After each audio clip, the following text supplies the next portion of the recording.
Queridos alunos, boa tarde, é um prazer enorme estar aqui com vocês em mais uma aula do nosso projeto Estudar Juntos. Eu sou Anderson Meirelles, professor de Física do IFMA de Santo Inês, e hoje trabalharei com os colegas o conteúdo de movimento sob a ação da gravidade. Tá? Nós consideraremos dois casos interessantes. Um corresponde aos movimentos unidimensionais, que são os de queda livre e lançamento vertical, e o outro corresponde aos movimentos bidimensionais, que são os de lançamento horizontal e lançamento oblíquo. Tá? Como objetivo, o nosso aluno deve saber reconhecer os tipos de movimentos sob a ação da gravidade e como eles se comportam, ser capaz de realizar operações envolvendo esses movimentos e também ser capaz de realizar análise de situações reais que envolvam movimentos sob a ação da gravidade. Tá? O nosso primeiro caso, com movimento unidimensional, é o movimento de queda livre. Aqui eu tenho nessa figura um tijolo caindo sobre a cabeça de um trabalhador. Se esse trabalhador estiver usando um EPI, isso vai resultar num problema menos sério. Tá? O que seria esse movimento de queda livre? Nós podemos dizer que o movimento de queda livre é um movimento que ocorre sempre de cima para baixo, quando um objeto deixa uma superfície que o apoia e cai. Tá? Quais são as características dele? A trajetória é retilínea, por isso que o movimento é unidimensional, ela é retilínea. Ela tem a direção vertical, de cima para baixo, o sentido de cima para baixo, e todos os objetos caem com a mesma aceleração, que é a aceleração da gravidade. Professor, como assim? Se nós observarmos aqui esse experimento, que é o tubo de Newton, internamente você tem uma pena e uma moeda. Tá? O detalhe é que você torna o ar rarefeito, ou seja, tira o ar de dentro do tubo, fazendo com que apenas a gravidade atue significativamente sobre os corpos. Observem que em cada instante os objetos assumem a mesma posição. Isso demonstra que, sem a resistência do ar, os objetos caem juntos. E por que isso ocorre? Porque eles sofrem a mesma aceleração, a aceleração da gravidade, que nesse caso não vai depender da massa, do formato ou também do tipo de material com que é feito o corpo, tá bom? Num caso real, que é o que a gente costuma ver, os objetos que são mais leves ou que têm umas dimensões maiores, eles vão sofrer uma influência maior da resistência do ar que outros. E aí eles vão cair em tempos diferentes, tá? Mas é só por isso. Apenas com a gravidade eles caem ao mesmo tempo juntos, tá? O lançamento vertical é um caso também semelhante à queda livre. A diferença principal entre um e outro é que a queda livre, o sentido é de cima para baixo, e no lançamento vertical, o sentido é de baixo para cima. Somente esta, mas a análise é a mesma, tá? E como assim, professor? Essa análise é a mesma? Porque os dois movimentos ocorrem por meio da atuação da aceleração da gravidade, que para pequenas variações de altura nós consideramos um valor constante. Se essa aceleração é constante, esse movimento trata de um movimento uniformemente variado. E como ele é unidimensional, esse movimento é um movimento retilíneo e uniformemente variado. Então, queridos, as equações aqui estudadas para o movimento uniformemente variado, elas vão ser as mesmas utilizadas para o movimento de queda livre, com algumas modificações que eu vou mostrar para vocês. Quando nós estudamos vetores, lá na nossa aula sobre grandezas vetoriais, nós vimos que para caracterizar bem um vetor, é importante definir um sistema de coordenadas. Tá? Qualquer vetor que tenha direção tenha sentido oposto ao sentido adotado na coordenada, tem a sua componente negativa, não foi isso?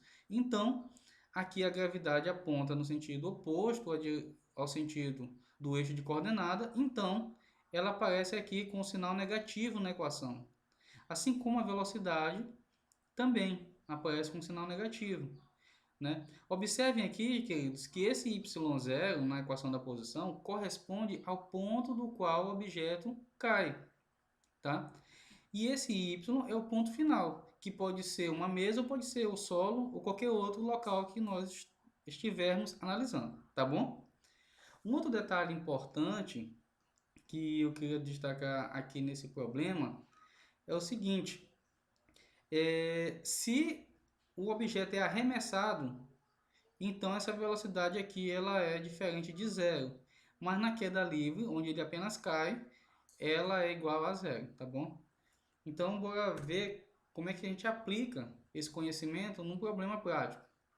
Então, nesse problema aqui, um perito criminalista, ele quer saber o tempo de queda de uma pessoa de uma altura de 35 metros para testar as informações dadas por testemunhas.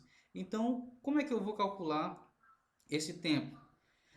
Ele percebeu que a aceleração da gravidade era de 9,8 metros por segundo naquele lugar e também percebeu que poderia desprezar a resistência do ar sem influenciar muito no resultado. Então, ele pode utilizar o movimento de queda livre na análise do problema. Então, bora lá. A pessoa caiu de uma altura de 35 metros, corresponde à minha posição inicial. Quando ela atingiu o solo, eu vou assumir o solo como minha origem do sistema de coordenadas, então, ao atingir o solo, a posição dela é 0 metros, tá? Como ela caiu, ela não foi arremessada, a velocidade inicial é 0. Então, apenas a gravidade vai atuar fazendo com que ela caia. Nesse caso aqui, resolvendo esta equação, simplificando aqui, você vai achar o valor de t igual a 2,67 segundos, ou seja, foi o tempo necessário para ela cair da altura de 35 metros até o chão, tá? Beleza. No lançamento vertical, observem agora o sentido do movimento, né? O vetor velocidade, ele está apontando na direção do deslocamento, a bolinha está subindo, tá? A gravidade continua atuando para baixo. Observem que o caso é bem semelhante ao caso do lançamento do movimento de queda livre, tá? Agora, pelo fato da velocidade aqui estar apontando para cima, na mesma direção do eixo, então a velocidade ela vai aparecer com componente positiva, que nem a gente estudou lá nas grandezas vetoriais e nas suas operações, tá bom?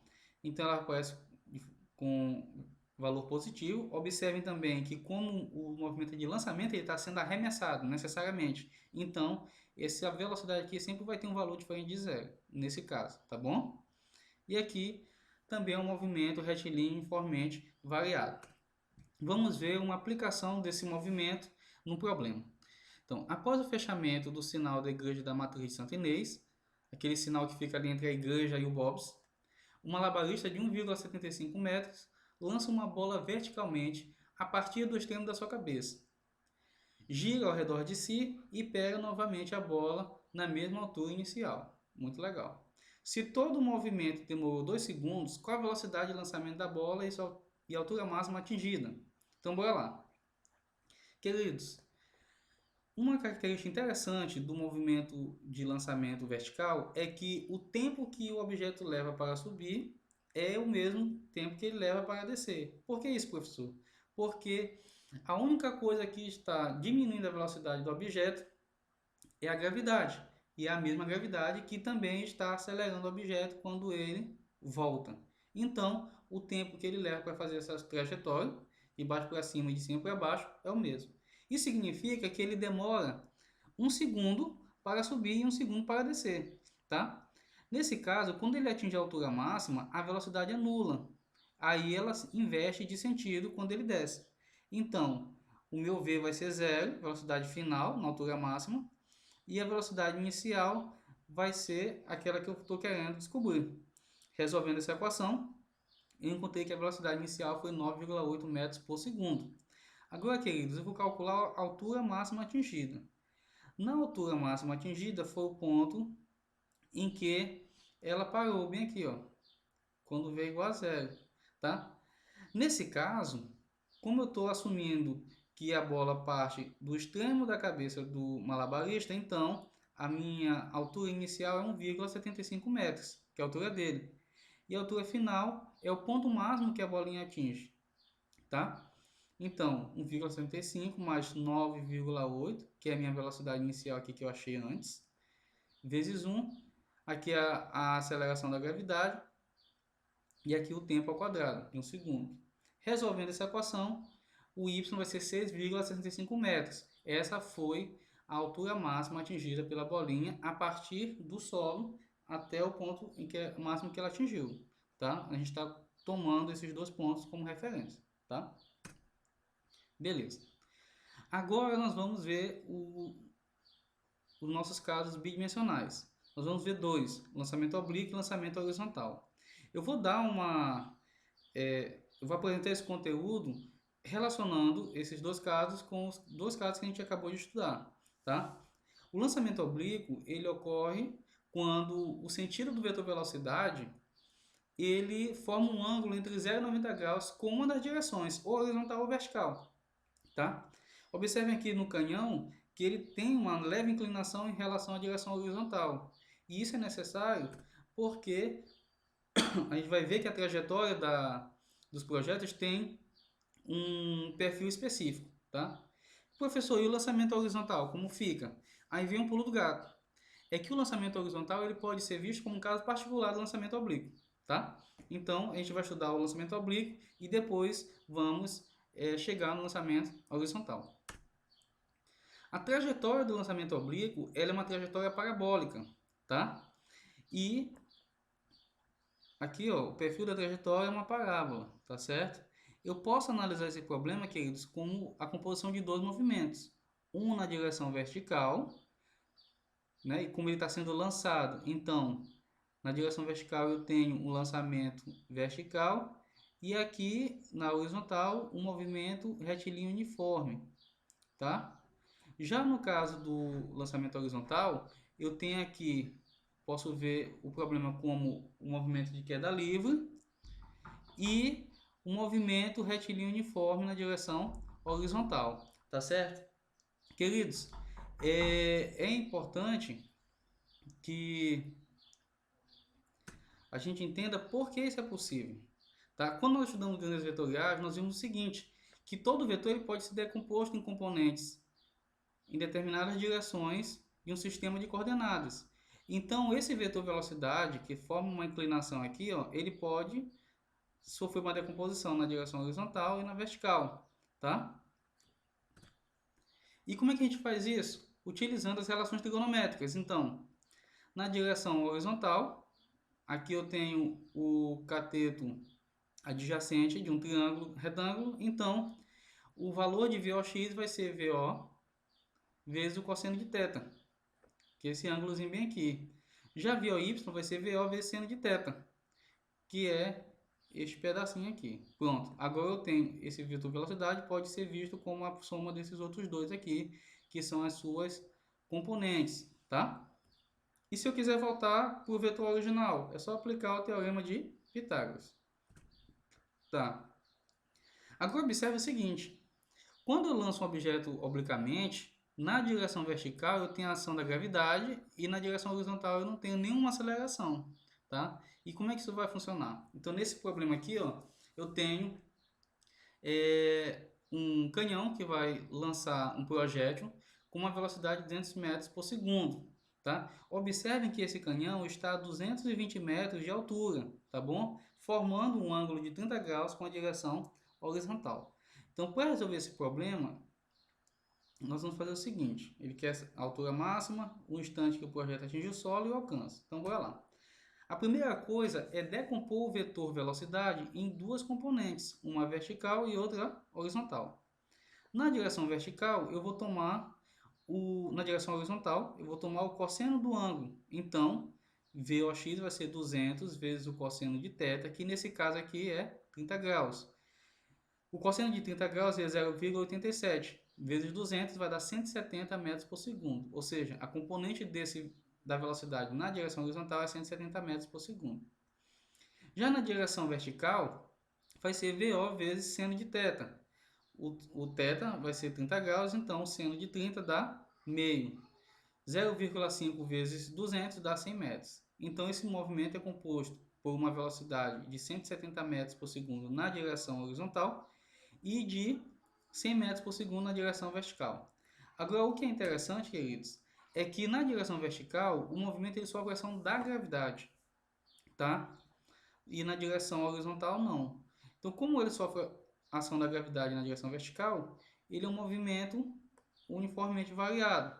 E aqui a gente vai utilizar a mesma equação que nós utilizamos para o lançamento vertical, tá? Então, substituindo aqui os valores. A altura máxima vai ocorrer quando a velocidade do objeto for zero. É o ponto máximo que ele atinge. Depois a velocidade muda de sentido. Então, a velocidade final é zero, a velocidade inicial na vertical é 100 e a posição inicial, que é a posição do foguete, do canhão, que é a mesma posição do projétil inicial, é 220 metros. Então, resolvendo esta equação, uma equação bem simples, nós chegamos em y igual a 720 metros, tá bom? Agora, determinando o instante que ele atinge o solo. Sim, quando ele atinge o solo, a coordenada correspondente ao solo na direção vertical é zero, porque eu estou tomando esse ponto, o solo, como referência. Isso significa que o y0, que é a minha posição inicial, é 220, que é a mesma posição do canhão, tá? A velocidade inicial na direção vertical é 100 e aqui é a gravidade. Então, resolvendo essa equação, vai resultar numa equação de segundo grau que tem duas raízes, t menos 2 segundos e t 22 segundos. Queridos, menos 2 segundos não tem significado físico, então essa raiz a gente vai descartar e vamos utilizar esse segundo resultado.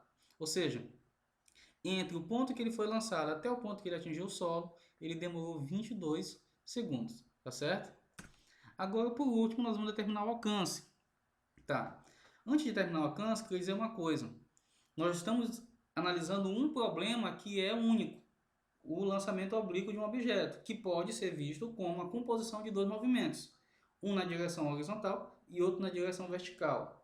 Sendo que, na direção horizontal, o movimento é uniforme, porque não tem aceleração nessa direção, e na vertical, o movimento é uniformemente variado, porque existe aceleração e ela é constante, que é a aceleração da gravidade. Mas essa análise nas duas direções, elas ocorrem simultaneamente, então o tempo é o mesmo. Então, se ele demorou 22 segundos para sair do ponto de lançamento até o solo, então esses 22 segundos foi o tempo que ele levou também para atingir o solo, a partir do ponto de lançamento, na direção horizontal. Essa distância a gente chama de alcance. Então, fazendo essa equação, observem aqui que x0, que é a nossa posição inicial na horizontal, eu estou considerando como zero, então x vai ser 3.700 metros. Ou seja, ele atingiu o solo a 3.700 metros de distância do ponto onde está o canhão, tá bom? Beleza. O nosso segundo exemplo aqui, queridos, ele é um pouquinho mais simples, que é o de lançamento horizontal. Qual é o problema? Eu tenho um avião que está voando horizontalmente a 180 metros de altura e ele lança e deixa cair um pacote quando ele está com uma velocidade de 300 km por hora, 360 km por hora. Desprezando as restrições do ar, eu quero saber o tempo que o pacote levou para atingir o solo e também a distância vertical do avião até o ponto em que ele atingiu o solo, que é o nosso alcance, tá bom? Então, como é que a gente vai resolver esse problema? Primeiro, alguém pode perguntar, professor, quando ele deixa o avião, ele não vai cair na vertical até atingir o solo e esse problema vai ser de queda livre? Não. Por que não? Quando nós estudamos movimento, os colegas que assistiram a aula lá com o nosso professor Rui, você viu o seguinte, que o avião está com um objeto dentro dele. Então, em relação ao solo, os dois objetos estão com a mesma velocidade, que nesse caso é de 360 km por hora. A partir do momento que o objeto deixa o avião, ele cai, ele agora passa a sofrer não somente esse deslocamento com uma velocidade de 360 km por hora na direção horizontal, mas também ele passa a sofrer a ação da gravidade no sentido de fazer com que ele caia. E aí você tem um movimento de lançamento horizontal, tá bom? Ele não vai cair em linha reta, ele vai fazer uma trajetória parabólica, que é um arco da parábola, tá bom? Então, bora ver como é que isso vai funcionar, tá? Ó, na direção horizontal, a velocidade é a que ele já tinha, que é 360 km por hora. Aqui convém que nós convertamos essa velocidade para metros por segundo, utilizando aquela técnica que eu mostrei para vocês na nossa primeira aula sobre grandezas escalares vetoriais. Tá? O valor dela correspondente em metros por segundo é de 100 metros por segundo. Já na direção y, queridos, não tem a velocidade inicial é zero. Nessa direção ele estava sem velocidade. Ele passará a adquirir velocidade devido à aceleração da gravidade. Observem também que se vocês aplicarem aqui aquelas relações trigonométricas, na direção horizontal, o ângulo que forma com a velocidade é zero e o cosseno de zero é 1, ou seja, o valor máximo. Então, V0 é o valor da velocidade inicial. Já na direção y, você vai ter lá o seno de 0 grau, que nesse caso corresponde a zero, ou seja, o valor mínimo. E aí, a velocidade aqui vai ser 0 metros por segundo, tá? Então, bora lá. Para determinar o tempo gasto para o pacote atingir o solo, basta a gente lembrar que se eu tomar o meu y0 como a altura em que ele está inicialmente, 180 metros, então quando ele atingir o solo, a altura vai ser zero, tá? E aí, substituindo esses valores na equação, observem que a velocidade na direção y é zero inicialmente, então vou ter essa equação de segundo grau, cuja raiz é 6 segundos. Ele demorou 6 segundos para atingir o solo, tá? Agora, para determinar o alcance, basta lembrar que esse tempo que ele leva para cair no chão é o mesmo tempo que ele leva para ir do ponto em que ele foi deixado até o ponto que ele atinge o solo. Nesse caso, na direção horizontal, a velocidade é constante, nós temos um movimento uniforme, e aí você vai ter aqui, a posição vai ser 100, que é a velocidade nessa direção, vezes 6, que dá 600 metros. Então, quando ele caiu, ele não atingiu o solo bem no ponto, na direção onde ele caiu, mas a 600 metros depois. É por isso que quando um avião do exército vai deixar mantimentos para soldados, ou então um avião de alguma força humanitária vai jogar alimentos para refugiados ou pessoas isoladas, ele não joga exatamente no momento em que ele passa por cima das pessoas, mas ele deixa um pouco antes para que o objeto caia justamente naquela região onde ele deve cair, tá certo? Esse mesmo procedimento é que se faz também para se jogar pesticidas agrícolas em lavouras e também para apagar incêndio em florestas, tá? Você joga sempre o produto antes para que ele caia no ponto adequado, tá bom? Então, fazendo uma revisão da nossa aula, aqui no movimento de queda livre e lançamento vertical, as características é que a trajetória é retilínea, o movimento ele é vertical, no caso da queda livre, ele ocorre de cima para baixo, e no caso do lançamento vertical, ele ocorre de baixo para cima. A aceleração de qualquer objeto é sempre a mesma, a da gravidade, que sempre aponta para baixo.